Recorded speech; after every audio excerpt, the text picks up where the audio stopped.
Hi everyone, in this video we're going to cover how we can mix multiple noise textures together using Arnold's Layer RGBa node. So let's say, following the steps of the last video, you've created an interesting noise texture on your object. It's giving you lots of big cracks and fissures. However, you don't like that the rest of the model is very plain. We can fix this by blending multiple noises together.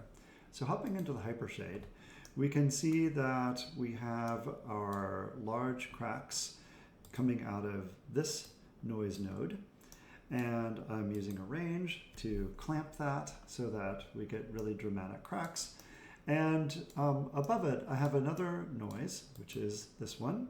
I'm also using a range, but it's not clamped as much. And if we stick this into the displacement, we can see that this is giving us a much smaller microtexture all over the object. And the question is, how can we blend these two noise textures together? And the answer is that we can use a node called, if I hit tab, AI Layer RGBa. All right, by default, your Layer RGBa node may not look like mine. And this is because in previous sessions I've activated all of these inputs, and mixes, and you may only see a few.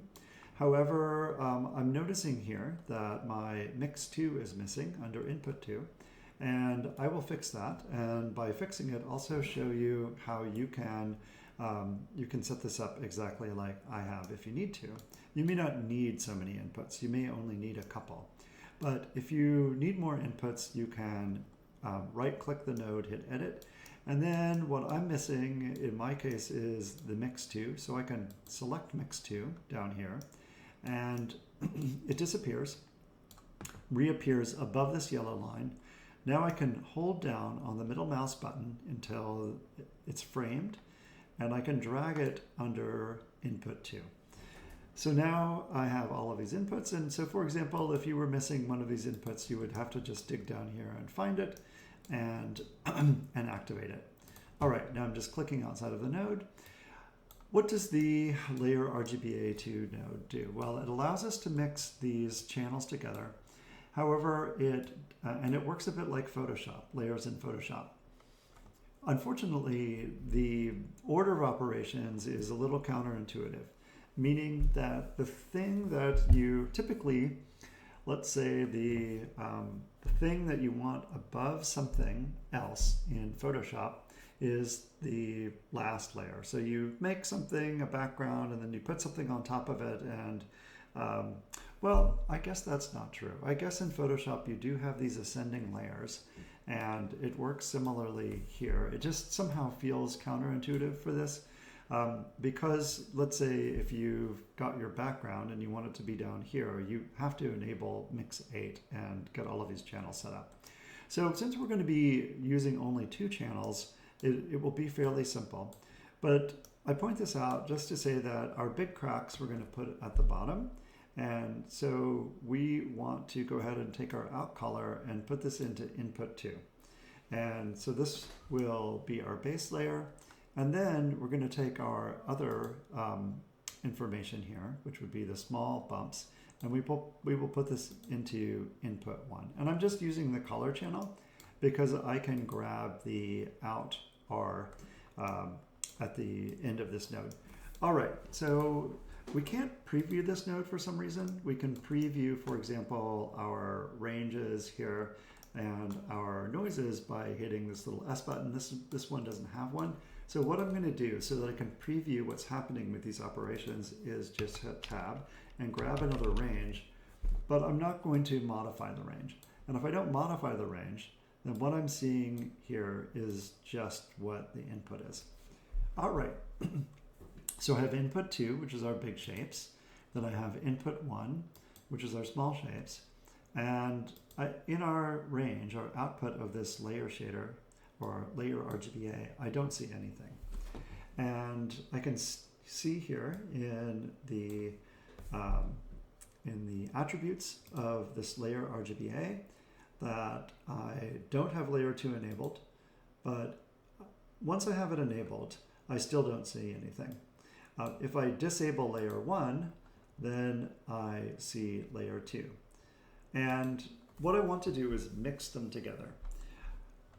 Also down here, you can get interesting results by clicking clamp, and I don't need to do that for what I'm trying to achieve here. But if I think about what I want to have happen here, I have these big shapes and I have these little shapes, and I want to add them together. So what are my options using the layer RGB node? I can mix them. So on this top layer, for example, I could bring the mix down, and let me make sure I have this activated. So as I bring down the mix, so coming back, so here I'm seeing only the top layer, but as I mix it, this is like a fade. So this is like the opacity or the transparency of the layer. And when I come back here, and let's see if I can get this, it's not going to change because, of course, I need to link this into our displacement. So let me go ahead and do that. And here I have my displacement. It looked like it was linked, but now I'm just going to grab this and stick this into our displacement.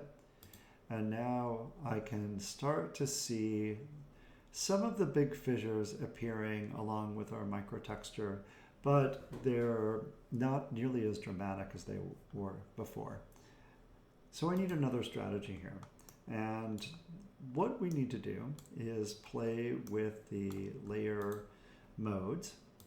And so here, just like in Photoshop, you can use, for example, you could use screen, or you could use multiply, etc. And so we need to change something here to get these things to mix together. Another way in which this node is somewhat counterintuitive. Let's say I want to add these layers together. In fact, this is, I believe, what I need to do. I need to add them together, but you would assume, because this one is on top of this one, that I would select the operation here. Unfortunately, that is not the case. It's very strange, but how I want this top layer mixed with the layer below it is set in this bottom layer. So if I say, for example, plus here, so there's no add, but there is plus, I'm adding these things together. And if I take this back to, I think the over is the default. So if I take this back to over, where's over? If I take this back to over and change this one to plus, nothing happens. So it's a little odd because you would expect it to happen here. Nevertheless, it happens down here. So I want to change this one from over to plus, and then I'm now saying don't take the layer on top and just put it over this lower layer, but add them together. And what does that give me? It gives me actually what we were looking for here. It gives me deeper fissures, and it also gives me the texture. So now I'm looking at this and thinking, okay, it's hard to read the contrast between the flat areas and the textured spots because I don't have, I maybe have too much texture on coming from the microtexture. So I could fix that by jumping back into the range node that's attached to the microtexture, and I could change the contrast. I could dial the contrast down to say 0.5, and you can see that this gets a little softer. And now we can see that that microtexture gets a little softer up here. I'm also not sure if I'm clamping this microtexture, and let's double check that. So in this range slider, I am clamping it. So let's uncheck that, and that should make it a little smoother still when I jump back into this. So now I'm starting to see much more difference between the cracked areas and the textured areas. However, there is, I think, one more thing that we could do here. And right now it's adding all of the areas together. So the microtexture is coming down into the cracks as well. And that might be softening some of the texturing that's happening in the cracks for making it different than it starts. So we can actually, in our layer RGBa, use our original texture, this one, as a mask for our range. I'm sorry, for our top texture. So let's look at the node here and see what I mean. Okay, so right now we have this mix channel, and this mix channel is just set to fade. But let's say I didn't want any of the, even though it's hard to see, this texture is still going to be in this gray area, this dark area, and I, let's say, want to exclude that. I can exclude that by taking the red channel of this area and tossing it into the mix of the one above, and you can see that this got much darker. So let me just delete that again so you can see it if I take this back up to 1. So this does look very dark, but once I throw the R channel of this into the mix, oops, try that again, into this mix, now you can see that it's clamped much more. And if we go back to the texture, aha, now we're seeing much more drama here. So in the flat areas, we're getting the nice micro texture, and in the cracked areas, we're seeing it looks much more rough and fissured because we're not getting that micro texture added to these cracks, smoothing it out. And now I'm looking at the micro texture here, now that I have it masked, I'm thinking, okay, well, perhaps I want a little bit more micro texture, so I could come back to this, and maybe turn on smooth step again, which will clamp it, and this is the range node that's attached to the noise node, and this should make this texture a little bit more visible, and I could change the contrast if I wanted as well. So this is looking pretty nice, and I think that there was one more thing that I wanted to show here. Let me pause the video while I think of what it is. What I want to show you is that in the hypershade, we can see exactly how this mask is working by coming back to the layer RGBa and toggling off the layer 2. So that would be the big fissures.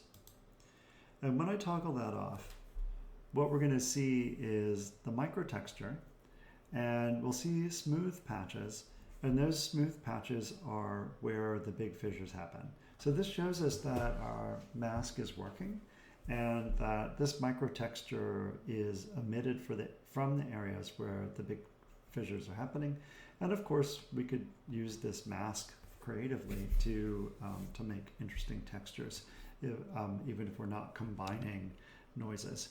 So that's great. And the last thing I will show you is, let's turn our full range of texturing back on by enabling this.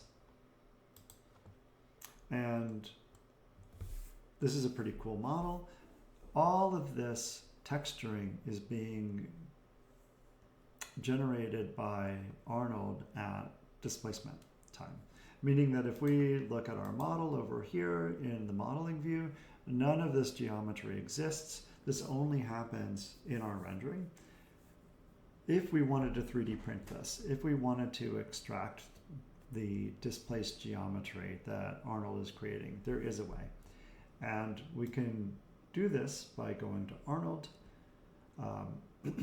Utilities, and we can bake this geometry. We can bake it as an OBJ file, and I am going to throw this onto my desktop, and I'm going to call this test displace, and I'm going to hit save, but I'm going to pause the video because I'm not sure how long this will take. All right, it didn't take very long, and I've gone ahead and imported it back into Rhino. So if we look at the lineup of objects that we were working with, we have the one that we just brought back in from Maya, and you can see the displacement is there. And let me go ahead and turn on the rendered view. Okay, cool. And so we can see all of the displacement that has been added by Arnold to this object. And There is micro displacement. The little bumps are there, and if we look at, let's see here, the Arctic view, we can see these. I wonder how much, so it would be interesting to see if we added more tessellation to our object, if that would, if we could get more of that micro texture. It might not be necessary. If you were 3D printing this, you would have to think about the scale at which you were 3D printing something like this. But I do think we could get more texture, and we would either do that by upping the Arnold tessellation, or we could just subdivide the object more, and maybe that would result in a higher resolution. But if we zoom in here, we do see that we are getting some wiggling of these triangles here. And yeah, so jumping from this to this, we have a lot more texture on this object as it comes out of Arnold. So while this is really primarily focusing on rendering, you can absolutely use this for 3D printing or other forms of additive manufacturing if you wanted. So thanks for watching.